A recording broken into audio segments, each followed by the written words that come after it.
Olá, eu preparei este vídeo como uma introdução à cronoanálise. Neste vídeo eu vou apresentar um procedimento básico para realizar estudos de cronoanálise e também vou mostrar um exemplo para que vocês consigam entender cada uma das etapas da cronoanálise. Em primeiro lugar, a cronoanálise é apenas uma das abordagens para estudo de tempos. Existem outras abordagens, como a amostragem do trabalho ou sistemas de tempos pré-determinados, mas a cronoanálise é provavelmente a mais popular, a mais utilizada, e ela se baseia no uso de cronômetros para determinar o tempo padrão de uma operação. Ou seja, a gente vai escolher um operador, um funcionário, vai colocar ele para fazer a atividade em estudo e a gente vai utilizar o cronômetro para determinar quanto tempo ele demora para fazer cada uma das etapas dessa operação. Eu gostaria de lembrar qual é o objetivo do estudo de tempos. O objetivo de um estudo de tempos é determinar quanto tempo um funcionário leva, uma pessoa qualificada, bem treinada, demora para realizar uma operação num ritmo normal, ou seja, nem muito rápido, nem muito lento. Por que eu estou falando isso? Porque às vezes a gente pode achar que a cronoanálise tem como objetivo determinar o tempo mais rápido que um funcionário pode fazer uma tarefa, né? E não é esse o objetivo, porque se eu determinar o tempo mais rápido possível para realizar uma tarefa e utilizar isso como meta para outros funcionários, muito provavelmente a maioria deles não vai conseguir cumprir essa meta. Ou seja, esse valor não é realista para eu fazer o planejamento das minhas instalações, fazer estimativas de custo, fazer o planejamento da produção. Por outro lado, qual é o objetivo do estudo de tempos? É fazer o cálculo do tempo padrão como se fosse um tempo que uma pessoa consegue constantemente repetir. Ou seja, é uma meta atingível, justa, num ritmo normal, que não é nem tão rápida, nem tão lenta. Bom, uma das primeiras decisões que a gente tem que tomar ao fazer um estudo de cronoanálise é o tipo de cronômetro que a gente vai utilizar. A maioria das pessoas vai ter um cronômetro normal, né, o cronômetro tradicional, que mede o tempo em segundos, minutos e horas. Esses cronômetros funcionam, a gente consegue fazer estudo de cronoanálise com eles tranquilamente. O único problema é que quando a gente vai calcular médias dos tempos, a gente vai sofrer um pouquinho. Porque quando o tempo está expresso em minutos e segundos, o cálculo de médias fica mais difícil. Por isso eu prefiro utilizar cronômetros de minuto decimal. Esse cronômetro aqui do lado direito, ele é um cronômetro mais antigo, ou na verdade sim, um cronômetro mais, digamos antigo, né? Ele parece ser aqueles relógios que a gente utilizava antigamente, e ele divide, vocês podem perceber que ele divide o minuto em 100 partes, em vez de dividir o minuto em 60 segundos. Esse círculo mais no meio é utilizado para medir quantos minutos passaram, ou seja, esse cronômetro ele consegue medir até 30 minutos, cada minuto subdividido em 100 centésimos. Utilizando esse tipo de cronômetro, é muito mais fácil para calcular médias, né? Felizmente hoje existem vários aplicativos para celular, vários cronômetros digitais que já possuem a função de minuto decimal. Então, a gente tem opções para trabalhar com cronoanálise de uma maneira mais ágil. Aqui eu preparei uma série de passos que a maioria dos estudos de cronoanálise seguem, né? Primeiro, a gente começa estudando a operação que vai ser analisada e dividindo ela em elementos. Isso é muito importante para facilitar a cronometragem e também para possibilitar a identificação de etapas da operação que precisam ser melhoradas. Bom, para fazer essa divisão em elementos, a gente precisa determinar claramente qual é o método que está sendo estudado e quais são os começos e os términos de cada um dos elementos. Tá? Depois no exemplo a gente vai ver mais claramente como isso funciona. Depois a gente precisa escolher qual operador vai participar do estudo de cronoanálise. Na sequência, a gente vai colocar esse operador para realizar a operação ao longo de alguns ciclos e registrar os tempos. Depois, com esses tempos, a gente precisa estimar duas coisas importantes. Primeiro, será que os tempos registrados, eles têm algum outlier? Será que teve algum tempo ali que foi meio estranho, que era melhor a gente desconsiderar? Isso é a análise da estabilidade das medições. A gente também precisa utilizar esses dados para determinar se a quantidade de ciclos que eu estudei é suficiente, ou seja, se o tamanho da amostra estudada é adequado. Essa etapa eu deixei em verde porque eu não vou tratar ela nesse vídeo, só para destacar que ela faz parte de um processo básico de cronoanálise, porém, dada a sua complexidade, eu vou separar essas duas etapas e trabalhar num vídeo em outros vídeos, tá? Porque elas têm uma fundamentação estatística um pouco complicada. Então a gente vai assumir que no exemplo que a gente vai resolver nesse vídeo, ele já tem um tamanho de amostra aceitável e que a estabilidade é satisfeita para todos os elementos, tá? Depois disso, a gente precisa avaliar o ritmo do operador e determinar quanto de tolerância vai ser dado para a operação. Vou falar um pouquinho mais sobre isso durante o exemplo. E com base em todas essas informações, ou seja, nos tempos coletados, no ritmo do operador e nas tolerâncias, eu consigo calcular o tempo padrão da operação e determinar a capacidade da operação. Bom, para facilitar o entendimento, eu vou considerar o seguinte exemplo. Então imaginem que um operador é responsável pela separação de pedidos que precisam ser atendidos em um armazém. O sistema de informação que esse funcionário acessa, ele possui a relação de todos os pedidos pendentes que precisam ser atendidos. Para cada pedido, o operador separa os itens solicitados, coloca eles numa caixa, imprime uma etiqueta com o nome do destinatário, endereço, coloca na caixa, aí ele fecha essa caixa, coloca a caixa numa esteira e dá prosseguimento ao pedido. E aí ele parte para o próximo ciclo, que é começar o processamento de um novo pedido. Qual que é o primeiro passo para a gente fazer um estudo de cronoanálise nesse exemplo? Então, o primeiro passo vai ser esse aqui. Dividir a atividade em elementos.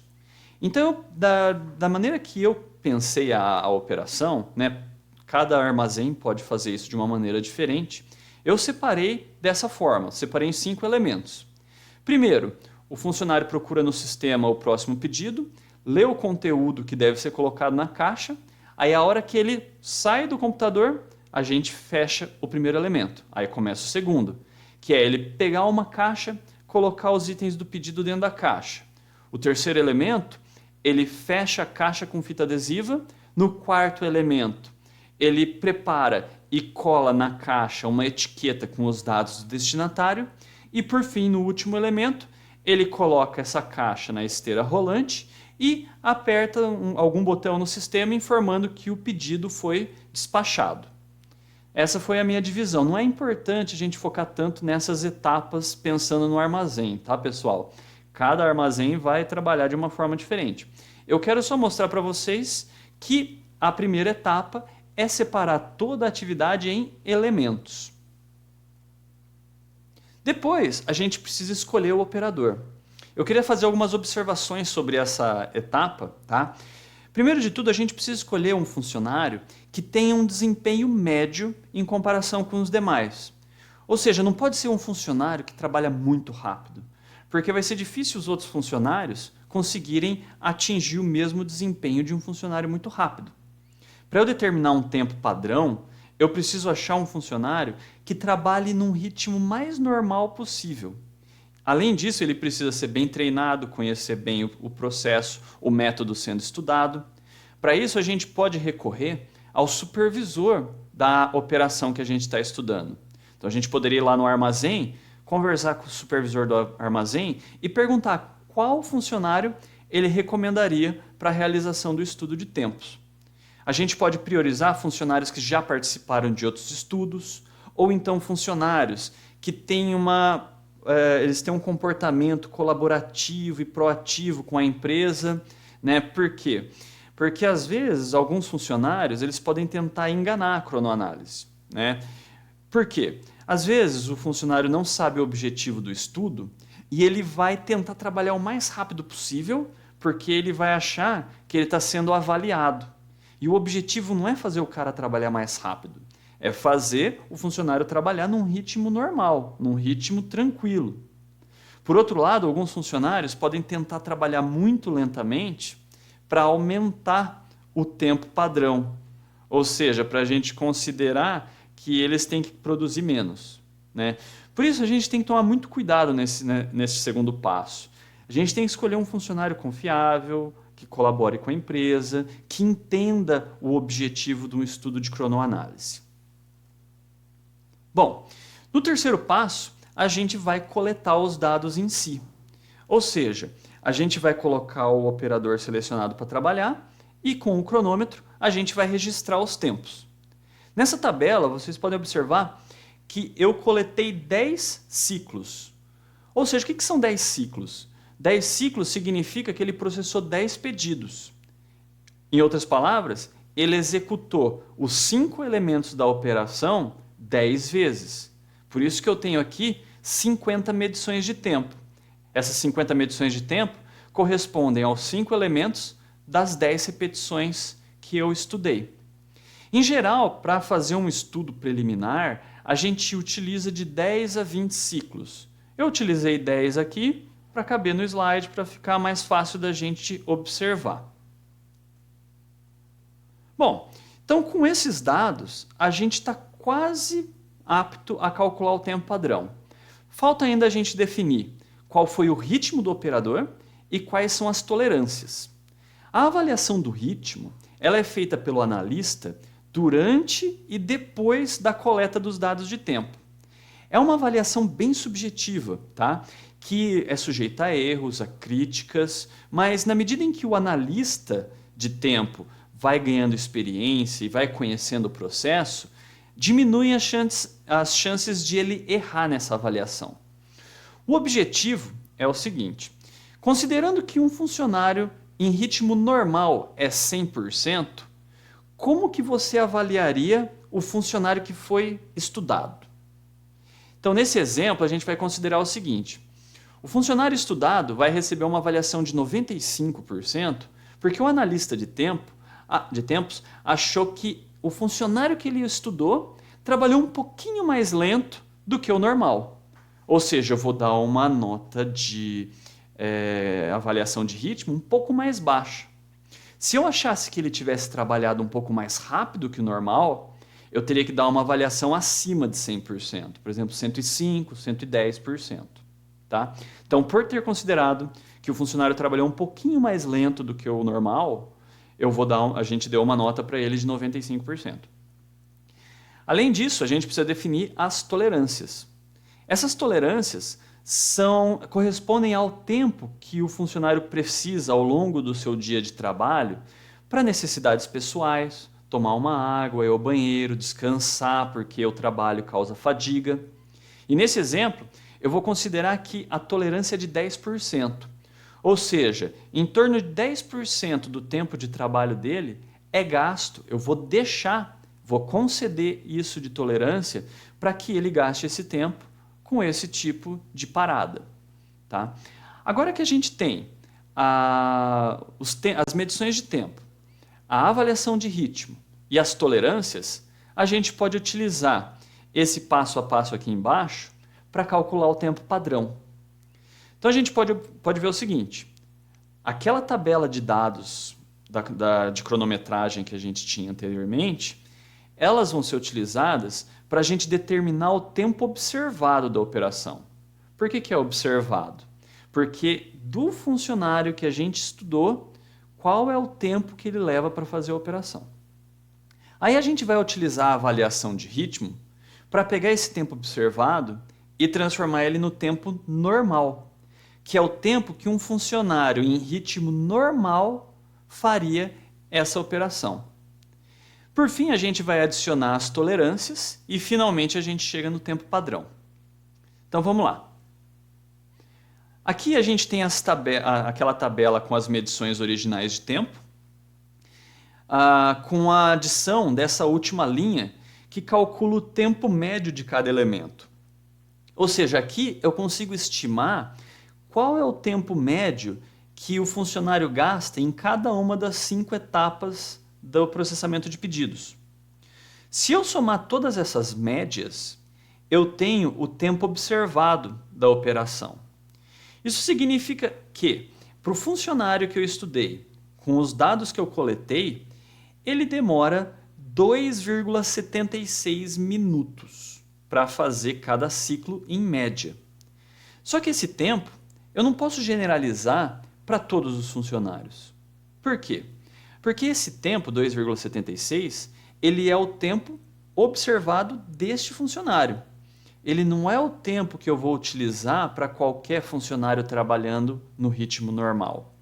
Além disso, esse tempo não inclui as tolerâncias, tá? Que a gente falou no slide anterior. Eu também gostaria de destacar, tá, que todos os tempos dessa tabela estão em minutos decimais, não estão em minutos de 60 segundos. Tá? Se você tiver alguma dificuldade com isso, assista o vídeo que eu preparei com a explicação de como converter minuto decimal para minuto de 60 segundos. Tá? Agora que a gente tem o tempo da operação, a gente pode aplicar a avaliação de ritmo para chegar no tempo normal. Como a nossa avaliação de ritmo para esse funcionário foi de 95%, a gente vai utilizar essa fórmula para chegar no tempo normal. Então, basicamente, o que eu faço é multiplicar o tempo da operação, o tempo observado pelo ritmo. Tá? Olha só aqui. Então, a gente vê que o tempo normal é 2,622 minutos. Isso significa que um funcionário trabalhando em ritmo normal demoraria 2,622 minutos. Eu gostaria de fazer algumas observações sobre a aplicação do ritmo, porque isso aqui acaba confundindo muito as pessoas que estão iniciando o estudo de cronoanálise. Por que esse tempo normal ficou menor do que o tempo da operação? O tempo da operação que a gente tinha calculado, o tempo observado, era maior do que isso daqui. Era 2,76. Por que ele diminuiu? Ora, se o funcionário que eu avaliei trabalhou mais lentamente que o normal, na minha opinião, então quer dizer que um funcionário que trabalha no tempo normal vai fazer essa tarefa mais rapidamente. Ou seja, ele demoraria menos tempo. Eu escrevi isso aqui na observação 1, porque esse é o caso que está acontecendo no exemplo. O funcionário recebeu uma avaliação de 95% e isso vai fazer com que o tempo normal seja menor do que o tempo observado. Por outro lado, não é o caso aqui do exemplo, mas vamos supor que o funcionário tivesse trabalhado muito rápido e eu tivesse dado 110% como avaliação de ritmo para ele. Então, se ele trabalhou muito rápido, quer dizer que um funcionário trabalhando em ritmo normal demoraria mais tempo, ou seja, ele faria a tarefa mais lentamente. Isso quer dizer que se a avaliação for maior do que 100%, o tempo normal vai ser maior do que o tempo observado. Tá? Quando a gente começa a estudar cronoanálise, essas relações elas parecem um pouco obscuras, difíceis de abstrair. Mas ao resolver vários exemplos, assistindo esse vídeo várias vezes até entender bem o procedimento, eu garanto para vocês que essa relação fica bem clara. Bom, agora a gente chega no tempo padrão. A gente tinha o tempo observado, adicionamos a avaliação de ritmo para chegar no tempo normal, e agora a gente vai adicionar as tolerâncias para chegar no tempo padrão. Adicionar a tolerância significa que a gente vai adicionar mais 10% do tempo, em cima do tempo normal, aliás, 10% nesse exemplo, né? Então a gente vai adicionar mais uma porcentagem correspondente à tolerância em cima do tempo normal para chegar no tempo padrão. No nosso exemplo, a gente faz assim, né? Aqui tem a fórmula, e aí a gente vai descobrir que, adicionando mais 10% em cima do tempo normal, o tempo padrão vai ser de 2,8842 minutos. o que corresponde a mais ou menos 2 minutos e 53 segundos para processar um pedido. Isso já considerando as tolerâncias de 10% e o ritmo normal. Tá? Esse tempo, gente, pessoal, é muito importante que vocês entendam que é o tempo, ele não quer dizer que a cada 2 minutos e 53 segundos o funcionário vai terminar de processar um pedido. Isso significa que esse tempo é o tempo que eu vou utilizar para determinar a capacidade produtiva do funcionário, que eu vou utilizar para calcular o custo de mão de obra direta que tem nessa atividade, que eu vou utilizar para planejar a produção. Tá? É para isso que serve o tempo padrão. Ele não é um takt time. Tá? Por quê? Porque ele absorve os 10% de tolerância, ou seja, às vezes o funcionário vai parar. Não quer dizer que ele vai estar de 2 minutos e 53 segundos em 2 minutos e 53 segundos terminando um pedido. Tá? Isso aí é uma estimativa média para o funcionário. E utilizando essa estimativa média, a gente pode estimar qual é a capacidade do operador, do trabalhador.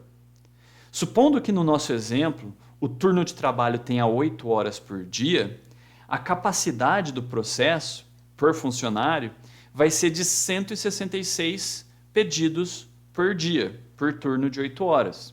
Eu fiz isso dividindo 480 minutos do turno de trabalho, 480 minutos são 8 horas vezes 60 minutos, pelo tempo padrão.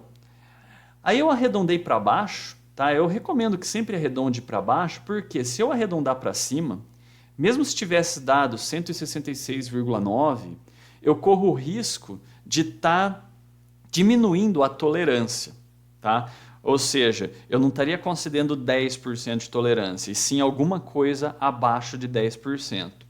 Então eu geralmente recomendo arredondar para baixo esse valor. Então a gente vê que um funcionário é capaz de processar 166 pedidos por dia. Vamos supor também que a empresa, em média, precisa processar 1.800 pedidos por dia. Utilizando essa estimativa, a gente pode dividir 1.800 por 166 e verificar que são necessários 11 funcionários nessa atividade para conseguir dar conta dos 1.800 pedidos por dia. Tá? Bom, pessoal, era isso que eu tinha para explicar nesse vídeo. Espero que vocês tenham entendido. Tá? Não deixem de ler o texto que eu preparei explicando esse exemplo e baixem os arquivos que estão disponíveis no blog para vocês também poderem acompanhar a resolução desse exemplo utilizando o Excel. Tá ok? Até a próxima!